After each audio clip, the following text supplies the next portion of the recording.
नमस्कार, this is doctor Priyankar Tomraj, audiologist and speech language pathologist. आज इस वीडियो में हम वो पेरेंट्स के बारे में बात करेंगे जो लोग हमेशा कंप्लेन लेके आते हैं कि मेरे बच्चों का स्पीच डेवलप नहीं हुआ है अभी तक, और वो बहुत कंफ्यूज है कि घर पे कैसे ऑब्जर्व करें कि स्पीच डिले का साइन सिम्टम वगैरह क्या हो सकता है। तो आज वीडियो में वो सब डिस्कस करेंगे कि बेसिकली पेरेंट्स को कैसे पता चले कि अपने बच्चों का डिले, स्पीच और लैंग्वेज डिले हो सकता है या नहीं। तो वीडियो को पूरा देखिए।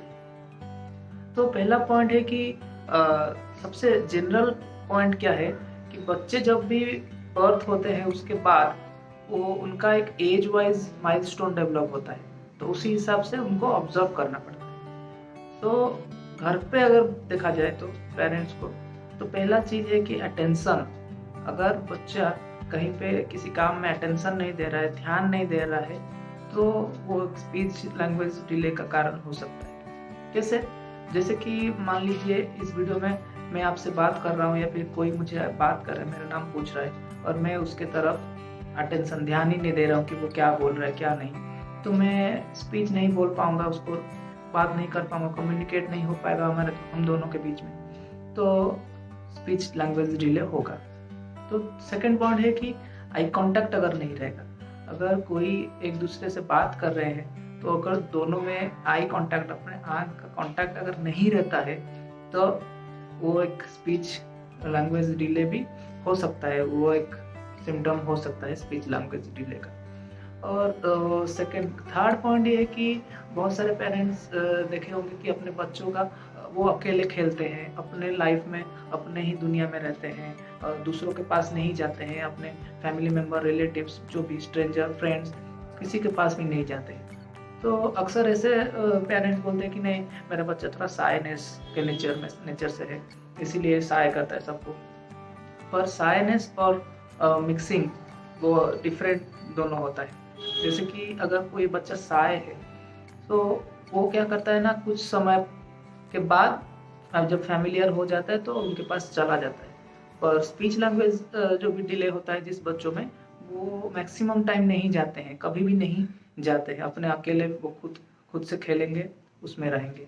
तो ये भी एक सिम्टम हो सकता है कि स्पीच लैंग्वेज डिले का।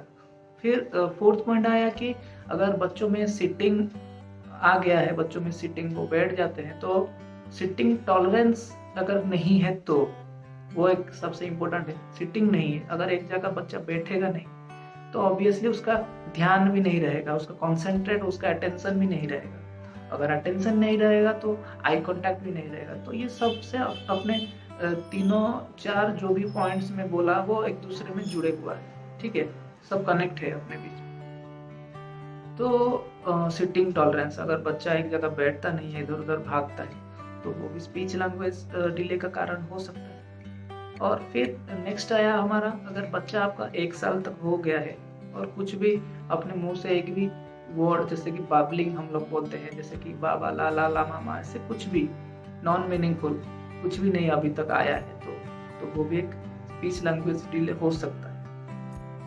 तो बेसिकली बच्चे क्या करते हैं ना, 1 साल 1.5 साल में क्या करते हैं ना, पॉइंटिंग करते हैं, उसको जो भी चाहिए होता है वो पॉइंटिंग करके मांगते हैं या फिर दिखाते हैं, हाँ, तो जेस्चरल एक्टिविटी करते हैं। अगर वो नहीं करते हैं तो पेरेंट्स को समझ जाना चाहिए कि वो थोड़ा स्पीच लैंग्वेज डिले की तरफ जा रहे हैं। नेक्स्ट पॉइंट है कि बच्चों में 1 साल होने के बाद वो मीनिंगफुल वर्ड बोलते हैं, मीनिंगफुल वर्ड। जैसे कि मीनिंगफुल वर्ड हो गया मतलब कि ऐसा नहीं कि कुछ भी अगर मामा पापा बोलता है, पर मामा को देख के मामा बोलना और पापा को देख के पापा बोलना, ठीक है, दादी को देख के दादी बोलना, ठीक है, तो ये एक मीनिंगफुल वर्ड। अगर आप बोलेंगे कि नहीं, मामा को मामा बोलता है और पापा को, दादी को, नाना को, जो भी है घर पे सबको मामा बोलता है, तो वो मीनिंगफुल वर्ड नहीं है। तो ये भी एक लक्षण हो सकता है, साइन सिम्टम में आ जाता है स्पीच लैंग्वेज डिले का, कि मीनिंगफुल वर्ड अगर बच्चा नहीं बोलता है तो। और नेक्स्ट है कि पेरेंट्स देखे होंगे कि 3 साल हो गया है, 3.5 साल हो गया है बच्चा और एक फ्रेज तक भी नहीं बोल पा रहा है, एक सेंटेंस कंप्लीट नहीं कर पा रहा है, तो वो भी एक स्पीच लैंग्वेज डिले हो सकता है, उसमें भी डिले हो सकता है। नेक्स्ट है कि बड़े बच्चों में क्या होता है जो लोग बोलते हैं तो पर प्रोनाउंसिएशन सही से नहीं कर पाते हैं। जैसे कि पेन को टेन बोलते हैं, एप्पल को पपल बोलते हैं।